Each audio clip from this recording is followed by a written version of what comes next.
नमस्कार, मैं मेहरबान सिंह नेगी और आप देख रहे हैं केबी न्यूज़ खबर आपकी। उत्तराखंड के पौड़ी गढ़वाल की हॉट सीट कोटद्वार, जहां से चुनाव परिणाम आ चुका है और 10 तारीख को चुनाव परिणाम की घोषणा हो चुकी है। यहां से भारतीय जनता पार्टी की जो प्रत्याशी हैं रितु खंडूड़ी, उन्होंने यहां पर शानदार जीत दर्ज की है और निश्चित तौर पर जीतने के बाद वो देहरादून में इस समय हैं और वहाँ पर नई सरकार का मंत्रिमंडल का गठन होना है।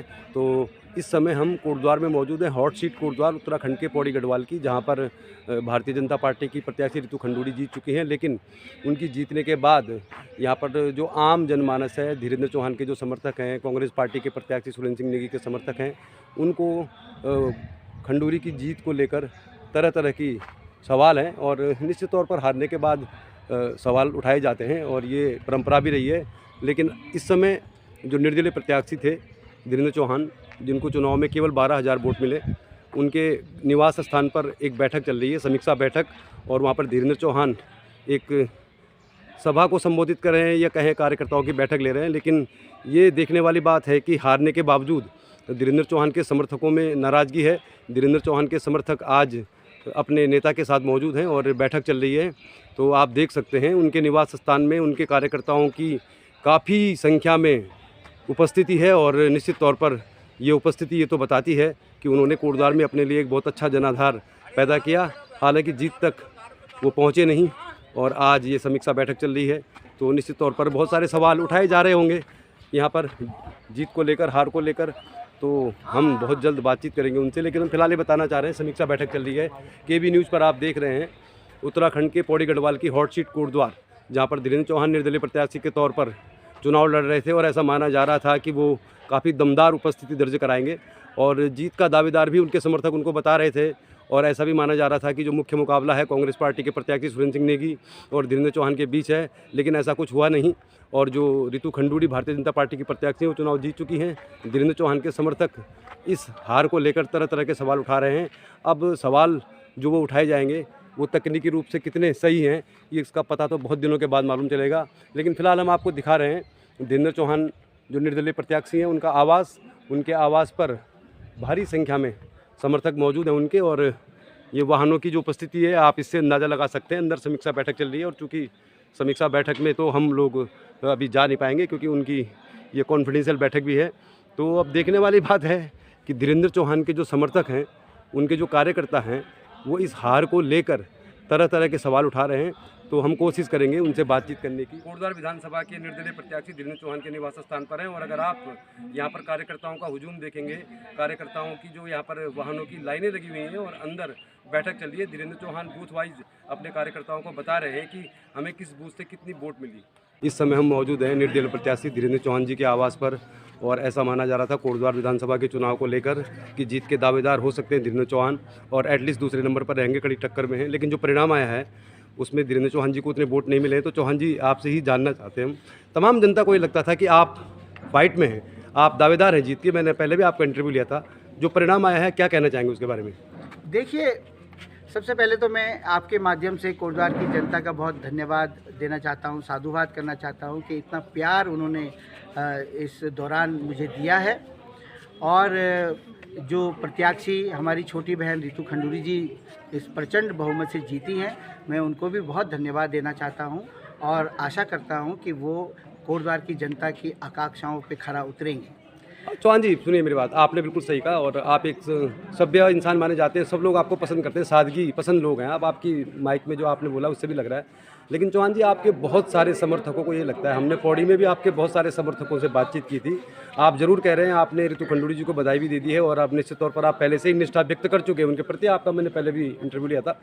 चौहान जी, आपके बहुत सारे समर्थकों का कहना है, पौड़ी गढ़वाल में हम जब थे, जब चुनाव का परिणाम आ रहा था, तो आपके सैकड़ों समर्थक हमसे ये कह रहे थे कि हमें कई बूथ में 1 मिला है, कहीं पे 3 मिला है, जिसकी कोई संभावना नहीं है। तो चौहान जी, मैं तो आपको उस पर जानना चाह रहा हूँ, आपने बूथ वाइज समीक्षा कर ली है, तो ऐसा तो संभव नहीं है जैसा आप बता रहे हैं, जैसा आपके समर्थक बता रहे हैं। तो इसको लेकर आप कुछ कहिए, क्योंकि जब आप आवाज़ नहीं उठाएंगे तो फिर कुछ होना नहीं है। तो आप ही बताइए, क्योंकि आपसे हम जानना चाह रहे हैं। देखिए, कुछ बूथों में आपके समर्थक बता रहे हैं कि बहुत कम वोट मिला आपको। चुनाव संपन्न हो गए हैं और ये जो चुनाव था, ये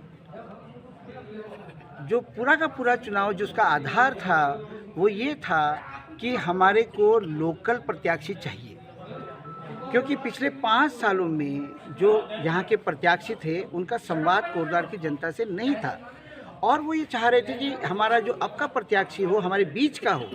और भारतीय जनता पार्टी ने जिन प्रत्याशियों को यहाँ भेजा वो पैराशूट प्रत्याशी था जिसको कोटद्वार की जनता नहीं चाहती थी, और इसीलिए सारी जनता मेरे पास आई और उन्होंने कहा कि आपको इलेक्शन में खड़ा होना पड़ेगा और हम आपको वोट करेंगे, हमें लोकल प्रत्याशी चाहिए। और बहुत सारे लोगों ने चंदा इकट्ठा किया इसके लिए, और बाद में लोगों ने कहा कि ये चुनाव आपका नहीं है, ये चुनाव हमारा चुनाव है। तो मैं ये कहना चाहता हूँ कि ये चुनाव कोटद्वार की जनता स्वयं लड़ रही थी, और जब जनता स्वयं लड़ती है तो कोई धोखा नहीं होता है। और जब चुनाव के परिणाम आए, जब तक वोटिंग हुई थी, तब तक जो कोटद्वार का वातावरण था वो उत्साहित था। लोग सिलेंडर को वोट करके आए थे और उन्होंने कहा कि हमने सिलेंडर को वोट किया है, हमने अपने आप को वोट किया है, हम ये चुनाव जीत रहे हैं। लेकिन जब परिणाम आए तो बूथों से लोग घर पे आए, सुबह से यहाँ भीड़ हो जाती है, मातृशक्ति आ रही है, रो रही है कि हमने जितना वोट सिलेंडर को किया था वो ईवीएम में क्यों नहीं दिख रहा है, हमारे वोट कहाँ चले गए। अब इसका जवाब मेरे पास नहीं है, उनके आंसुओं को मैं नहीं पहुँच सकता हूँ, मैं क्या करूँ, इसका जवाब मेरे पास नहीं है। चौहान जी ठीक है, मैं आपकी बात बिल्कुल समझ गया, आपके समर्थकों से बातचीत होगी। अब मैं आपसे आखिरी सवाल एक पूछना चाह रहा हूँ। आप बीजेपी में रहे, बहुत लंबे समय तक आपने बीजेपी की सेवा की, और जब हमने आपसे पूछा था आप बीजेपी के प्रति निष्ठावान रहे, विशेषकर खंडूड़ी परिवार के प्रति।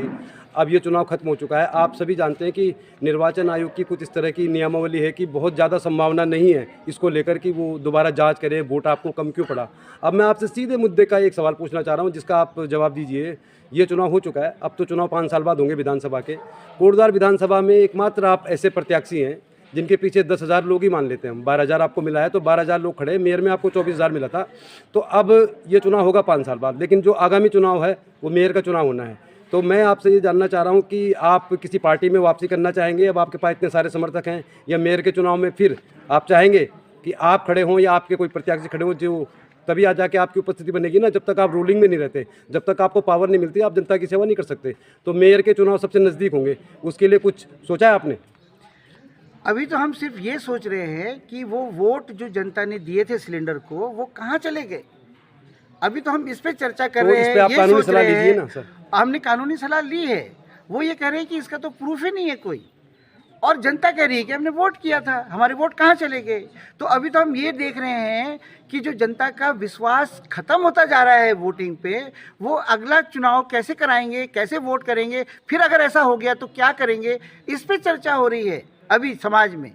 तो ये चर्चा तो बात की बात है, पहले तो ये हो कि ये ऐसा जो इस बार हुआ है फिर अगली बार होगा क्या। तो चौहान जी आप एक बात तो मानते हैं ना कि कुछ ना कुछ ऐसा कोटद्वार विधानसभा में हुआ है, कुछ ना कुछ तो हुआ है। ठीक है, सरकार या तकनीकी जो चीज़ें हैं, निर्वाचन आयोग की जो नियम कंडीशन है उसके हिसाब से कुछ नहीं होना है, कोई कार्रवाई नहीं होनी, आप ये कहना चाह रहे हैं। लेकिन आप ये मानते हैं ना कि आपको जिस तरह के वोट पड़े थे बूथों में, जिस तरह आपको समर्थन था, कई जगह ऐसा माना जा रहा है कि 1, 2, 3 वोट आपको पड़े हैं लेकिन आपके वहाँ पे वोट थे, तो आप ये मानते हैं कि इस चुनाव में कुछ ना कुछ हुआ है?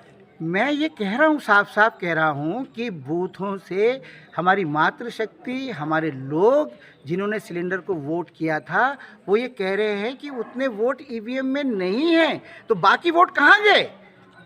मैं ये जवाब तलाशने की कोशिश कर रहा हूँ, और देखते हैं उसका कहाँ से उसका जवाब मिलेगा। ठीक है चौहान जी, आप काफ़ी व्यस्त हैं, आपने बहुत बड़ी समीक्षा बैठक भी की है, तो मैं ये आपसे आखिरी बार यही जानना चाह रहा हूँ। केबी न्यूज़ पर आप हैं और हमारे चैनल में आपको सबसे ज़्यादा देखा जाता है, इसलिए हम आपसे बातचीत कर रहे हैं।